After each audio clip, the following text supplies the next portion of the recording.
An Iowa residential purchase agreement is a crucial document in the sale of a home. It outlines all of the important terms of the transaction, including the purchase price, financing, closing date, and the rights and responsibilities of both parties. Once signed, it becomes legally binding. In this video, we'll cover how a residential purchase agreement works, the legal requirements in Iowa, and what you need to create one. We're eForms, the biggest online database for legal documents. Stick around and we'll tell you where you can find an official residential purchase agreement specific to Iowa. First, let's review how does a residential purchase agreement exactly work. The residential purchase agreement ensures that both the buyer and the seller are on the same page with regard to all of the terms of the transaction. The contract may also state any contingencies that must be met, or either party has the right to terminate the contract. It may take some negotiation between the buyer and the seller to be satisfied with all of the aspects of the contract. Once an agreement is met, both parties sign the document, making it legally bound. This means that the agreement can only be terminated if both parties agree to it or if a legal requirement or contractual contingency is not met. So what are the legal requirements in Iowa?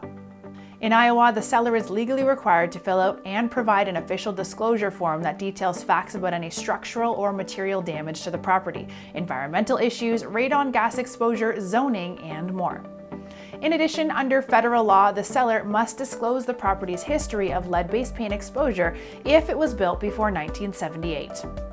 Now that we know more about how a residential purchase agreement works and what is legally required, here are some things you should do to make sure the process goes soundly. Include a mortgage pre-approval letter. A mortgage pre-approval letter is a document from the bank estimating how much it is willing to lend to the buyer based on their credit history, income, debts, and assets. This helps the seller determine whether the buyer is financially credible. Offer an earnest money deposit.